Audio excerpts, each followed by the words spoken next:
सत्ता का दूसरा कार्यकाल और सवाल अब भी विपक्ष से। सवाल तो उससे होगा जिसके हाथ में ताकत हो, जिसके हाथ में पुलिस हो, संस्थाएं हो और मीडिया जिसके सामने नतमस्तक हो। सवाल तो उससे होगा ना। हम लेकर आए खबरों का एक ऐसा शो जिसमें सवाल होंगे सीधे, बेलाग और बेबाक उनसे जो सवालों से बचते हैं, जिनके हाथ में ताकत है। बेबाक सिर्फ द लाइव टीवी पर। द लाइव टीवी, सच सबसे आगे। नमस्कार, आप देख रहे हैं बेबाक। मैं अभिसार शर्मा। जी हां, बेबाक में मैं आज आपको बताने वाला हूं कि क्या है मायने शाहरुख खान के बेटे आर्यन खान को बेल मिलने के। 22 दिन तक 23 साल का यह लड़का जेल में रहा, नारकोटिक्स कंट्रोल ब्यूरो की हिरासत में, आर्थर रोड जेल में। दोस्तों, मैं फिर दोहराना चाहूंगा, मुद्दा यह नहीं है कि उन्हें बेल मिल गई। मुद्दा यह भी नहीं है कि आर्यन खान को ड्रग एडिक्ट या ड्रग्स तस्करों के साथ अगर इसके ताल्लुकात हैं, उसको लेकर नारकोटिक्स कंट्रोल ब्यूरो के पास कोई प्रमाण नहीं है। मुद्दा यह है कि आपने एक लड़के को 23 दिनों तक, 22 दिनों तक जेल में रखा। आपने उसके पिता, उसकी मां को टॉर्चर किया। आपने उस बच्चे को टॉर्चर किया सिर्फ इसलिए क्योंकि मोदी सरकार के सामने शाहरुख खान नतमस्तक नहीं हुए।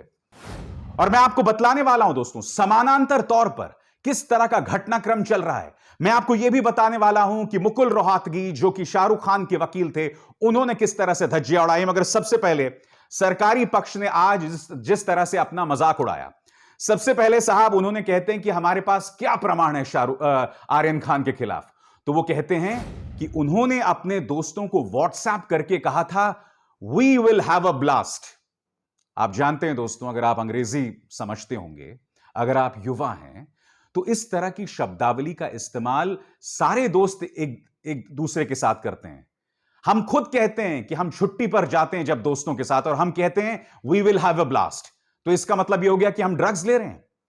अदालत ने पूछा उनसे कि आप जब यह कह रहे हैं कि शाहरुख खान जो है वो ड्रग्स की तस्करी कर रहा था, बहुत बड़ी तादाद में ड्रग्स की तस्करी कर रहा था, कमर्शियल क्वांटिटी उसके पास थी, तो क्या प्रमाण है आपके पास? तो जानते हैं क्या कहा सरकारी पक्ष ने? सरकारी पक्ष ने यह कहा कि व्हाट्सएप चैट्स के जरिए हमें यह पता चल रहा है कि वो ये तमाम चीजें कर रहे थे। और नारकोटिक्स कंट्रोल ब्यूरो का केस पूरी तरह से बकवास था। वो इस बात से प्रमाणित होता है जब खुद नारकोटिक्स कंट्रोल ब्यूरो के वकील एएसजी अनिल सिंह ने कहा कि हमारे पास कोई प्रमाण नहीं है साजिश साबित करने के लिए। फिर से सुनिए मैं क्या कह रहा हूं, हमारे पास कोई प्रमाण नहीं है कि ड्रग्स को लेकर साजिश हुई। इसको लेकर अभी हमें लंबी जांच करनी होगी। आपने 22 दिन तक एक लड़के को जेल में रखा और आप कहते हैं कि आपके पास कोई प्रमाण नहीं है। कोई प्रमाण नहीं है। मैं आगे आपको बताऊंगा दोस्तों कि किस तरह से धज्जियां उड़ाई हैं मुकुल रोहतगी ने, मगर बात वहां नहीं रुकती है। मुकुल रोहतगी ने कहा कि जब आपके पास साजिश ही नहीं है तो आप किस आधार पर कह रहे हैं। उन्होंने यह भी कहा कि 2 या 3 लोगों को आपने पहले ही रिहा कर दिया, जिसमें एक बीजेपी नेता का साला था, ऋषभ सचदेवा। यह आपने किस आधार पर किया? और समानांतर तौर पर इस चेहरे पर गौर कीजिए, समीर वानखेड़े आज अदालत के सामने पहुंचा कि मिलॉर्ड मुझे बचा लो, मुझे गिरफ्तार किया जा सकता है।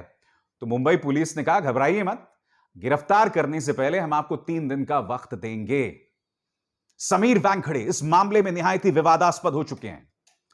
किरण गोसावी, वो विवादास्पद आपराधिक इतिहास का प्राइवेट डिटेक्टिव जो इनकी रेड टीम में शामिल था, उसे पुणे पुलिस ने गिरफ्तार कर लिया है और अब वो राज खोलने वाला है और समीर वानखेड़े के लिए बहुत मुश्किल होने वाली है।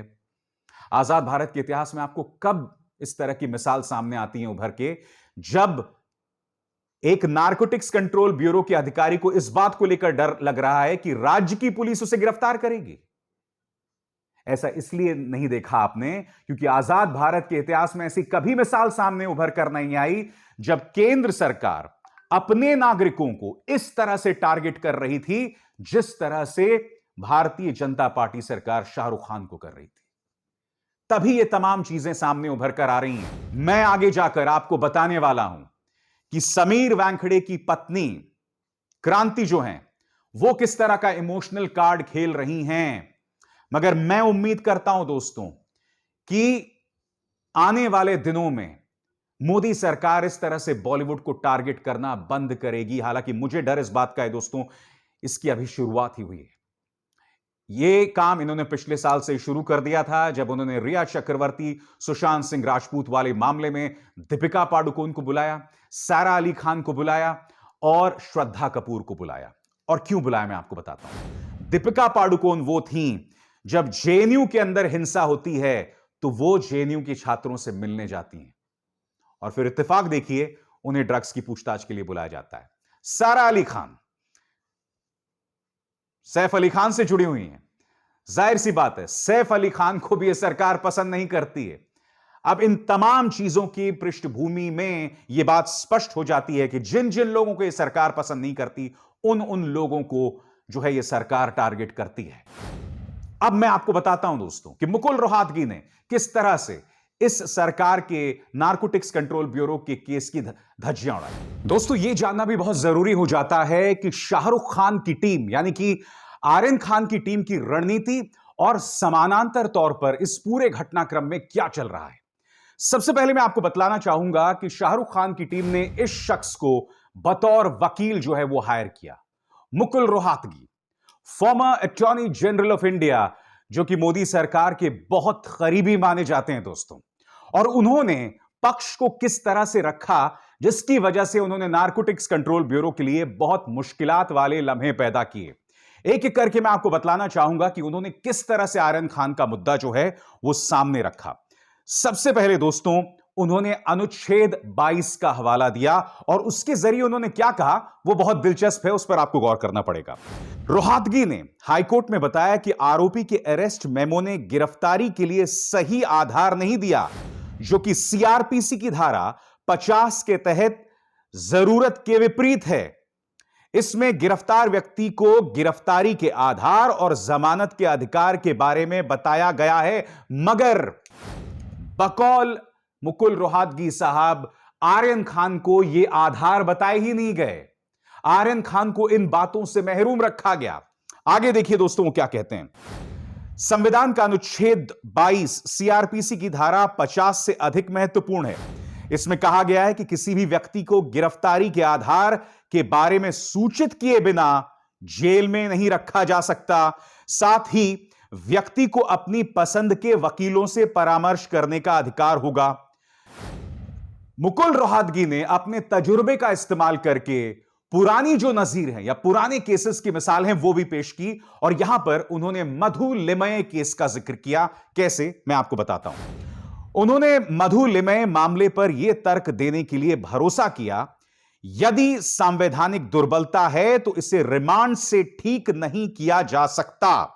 और बात यहां नहीं रुकती दोस्तों, उन्होंने लगातार नारकोटिक्स कंट्रोल ब्यूरो की पोल खोली। उन्होंने नारकोटिक्स कंट्रोल ब्यूरो की गलत बयानी पर क्या बातें कही मैं आपको बताता हूं। रोहतगी ने तर्क दिया कि नारकोटिक्स कंट्रोल ब्यूरो द्वारा दायर रिमांड आवेदन इस तरीके से भ्रामक है कि इससे यह महसूस होता है कि आर्यन खान से बड़ी मात्रा में ड्रग्स बरामद किया गया है। उन्होंने क्या कहा, उनके पास फोन है लेकिन वे हमें रिमांड में नहीं बताते, हमारी चैट तक पहुंच नहीं है।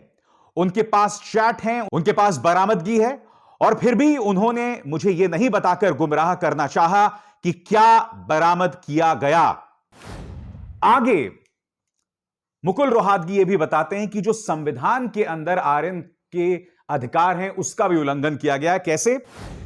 यह संवैधानिक गारंटी का सीधा उल्लंघन है। हम सभी एजेंसीज के लिए उपलब्ध हैं, जमानत दी जा सकती है। और उनका लगातार इस बात पर जोर था कि देखिए आर्यन खान के पास ना बरामदगी हुई, ना उन्होंने खरीदारी की और ना उन्होंने किसी तरह का कोई खर्च किया।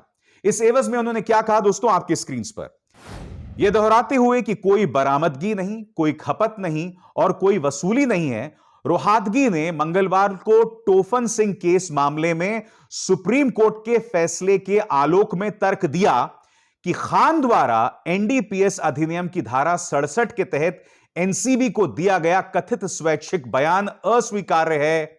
इसके अलावा उन्होंने व्हाट्सएप चैट की सत्यता से इनकार किया, जहां वो कथित तौर पर मामले में दूसरे सह आरोपियों के साथ दवाओं की खरीद और आपूर्ति के बारे में चर्चा कर रहे हैं। एक एक करके मुकुल रोहतगी ने नारकोटिक्स कंट्रोल ब्यूरो की धज्जियां उड़ाई। मगर समानांतर तौर पर दोस्तों, समीर वानखेड़े भी अपना खेल खेल रहे थे। आपकी स्क्रीन पर यह है क्रांति। क्रांति कौन है? समीर वानखेड़े की पत्नी। कायदे से इस मामले में समीर वानखेड़े को पद से हटा दिया जाना चाहिए था, क्योंकि वो बहुत ही ज्यादा विवादास्पद हो गए हैं। मगर वो दूसरा इमोशनल कार्ड खेल रहे हैं दोस्तों। समीर वानखेड़े की पत्नी ने मुख्यमंत्री उद्धव ठाकरे को चिट्ठी लिखी है और उन्होंने कहा है कि मैं एक मराठी भाषी हूं और अगर बाला साहब ठाकरे जिंदा होते तो उनके साथ ऐसा नहीं हो रहा होता। उनकी इमोशनल अपील में उन्होंने क्या कहा, मैं आपको बताना चाहता हूं। 2-3 बिंदु। माननीय उद्धव जी, बचपन से मराठी आदमी के न्याय हक के लिए लड़ने वाली शिवसेना को देखते हुए मैं एक मराठी लड़की बड़ी हुई। बाला साहब ठाकरे और छत्रपति शिवाजी से सीखा कि किसी पर अन्याय करो मत, खुद पर अन्याय सहो मत। उसी के मद्देनजर आज मैं अकेले मेरे निजी जीवन पर हमला करने वाले लोगों के खिलाफ मजबूती से खड़ी हूं और लड़ रही हूं। मगर आज मैं क्रांति से एक सवाल पूछना चाहता हूं। आज आप ये सवाल उठा रही हैं कि एक लड़की पर अत्याचार हो रहा है। आज आप सवाल उठा रही हैं कि आप अकेली लड़ रही हैं। मैं आपसे एक सवाल पूछना चाहता हूं और बहुत ही विनम्रता से। इस चेहरे पर गौर कीजिए, रिया चक्रवर्ती। क्या आप जानती हैं क्रांति जी कि आपके पति समीर वानखेड़े ने रिया चक्रवर्ती के बारे में भ्रामक जो है लीक्स किए थे प्रेस को। 1 साल पहले रिया चक्रवर्ती को इन्होंने गिरफ्तार कर लिया था। उसके बारे में अनाप शनाप जानकारी इन्होंने प्रेस को लीक की और रिया चक्रवर्ती और उनके पूरे परिवार को बर्बाद किया जा चुका है। क्रांति जी, पूरे परिवार को बर्बाद किया जा चुका है। आज जब आप महिला अस्मिता की बात कर रही हैं, तो क्या आपने यह सवाल समीर वानखेड़े से कभी पूछा है?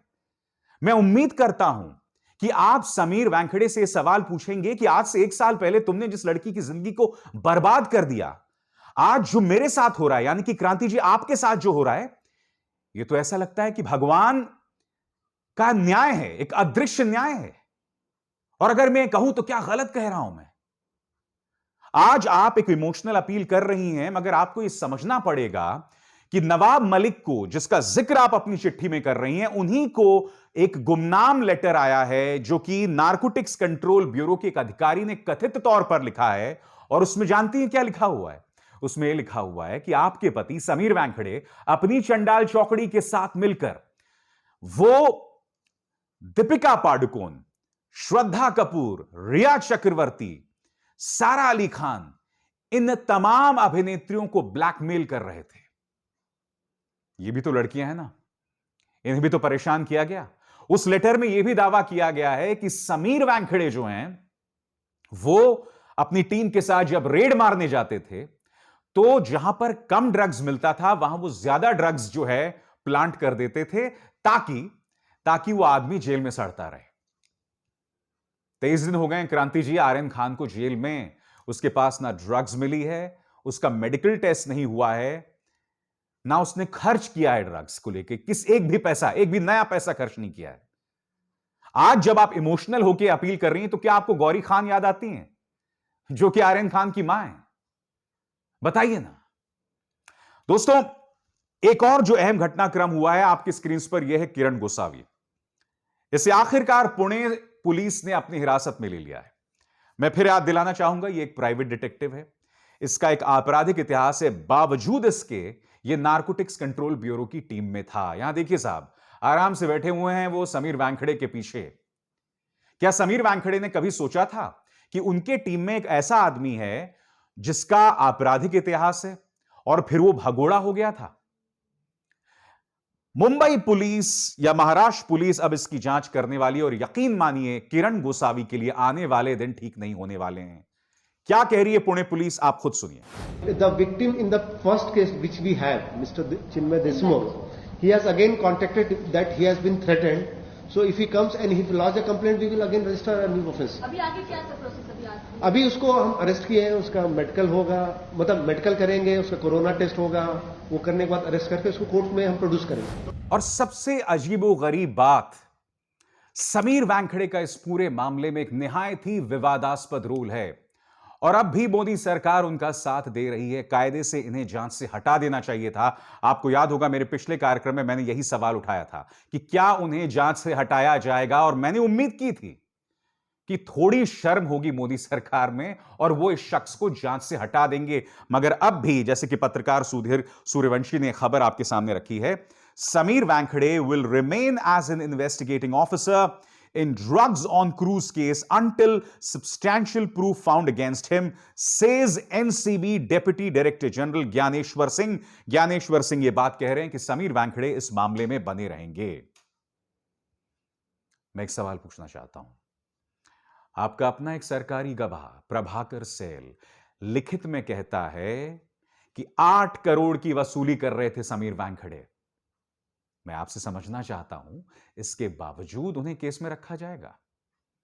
वो अपराधियों के साथ दिखते हैं, या कम से कम आपराधिक इतिहास के लोगों के साथ दिखते हैं, फिर भी उन्हें मामले में रखा जाएगा? उनकी रेड टीम में भारतीय जनता पार्टी के नेता यानी मनीष भानुशाली जैसे लोग पाए जाते हैं, फिर भी उन्हें जांच में रखा जाएगा? उन पर आरोप है कि वो एक्ट्रेसेस को परेशान कर रहे थे, ब्लैकमेल कर रहे थे, फिर भी उन्हें जांच में रखा जाएगा? मैं एक बात बता दूं दोस्तों, मोदी सरकार जब चली जाएगी सत्ता से, उसका खमियाजा हमें कई सालों तक भुगतना पड़ेगा। क्योंकि एक काम जो ये लोग कर रहे हैं कि हमारी जो तमाम संस्थाएं हैं ना, उनकी जड़ें काट रहे हैं और उन्हें खोखला कर रहे हैं। वो कैंसरस हो गए हैं, बीमार हो गए हैं, और जब भी संस्थाएं बीमार हो जाती है ना, तो देश में न्याय की प्रक्रिया जो है वो बहुत लंबित और देरी से होता है। न्याय देरी से मिलता है, और देश की जड़ों जब इन तमाम संस्थाओं पर आधारित होती हैं, देश डगमगाने लगता है। यह अपने आप में बहुत खतरनाक है कि समीर वानखेड़े जैसे अधिकारी अब भी जांच में बने हुए हैं, और मैं उम्मीद करता हूं कि इस पर कोई एक्शन लिया जाएगा। मगर जब सरकार की ही रजामंदी है, क्योंकि लगातार यह बताया जा रहा है कि समीर वानखेड़े को आशीर्वाद हमारे माननीय गृह मंत्री अमित शाह का है, तो स्वाभाविक सी बात है कि जब उन्हें आशीर्वाद मिल रहा है माननीय गृह मंत्री का, तो एक्शन तो कुछ होगा नहीं उन पर। मगर एक बात तय है, बॉलीवुड को अब उठ खड़ा होना पड़ेगा। अब खामोशी विकल्प नहीं है। अब आप ये नहीं सोच सकते साहब कि चलिए शाहरुख खान के साथ हो गया, मगर मैं चुप रहूंगा, मेरे साथ कुछ नहीं होने वाला है। नहीं, आप चुप नहीं रह सकते, क्योंकि आने वाले दिन में आपके साथ भी वही होने वाला है। एक छोटी सी मिसाल देता हूं आपकी स्क्रीन पर। प्रकाश झा ये अपनी वेब सीरीज की शूटिंग कर रहे थे मध्य प्रदेश में, आश्रम 3। इन पर स्याही फेंकी गई। एक जमाने में ये बयान देते थे कि देश में इंटॉलरेंस नाम की कोई चीज नहीं है, और जो लोग कह रहे थे कि देश में असहिष्णुता बढ़ रही है, उसका मजाक प्रकाश जी उड़ा रहे थे। आज उनकी टीम और खुद उनकी धुलाई कर दी है बजरंग दल के लोगों ने। मैं इसलिए तो कह रहा हूं आपको, भगवान का न्याय अदृश्य होता है। वो किसी न किसी तरीके से सामने आता है, और उसका जवाब हमारे पास तब नहीं होता है। बेबाक में बस इतना ही। अविसार शर्मा को दीजिए इजाजत। नमस्कार। द लाइव टीवी, सच सबसे आगे।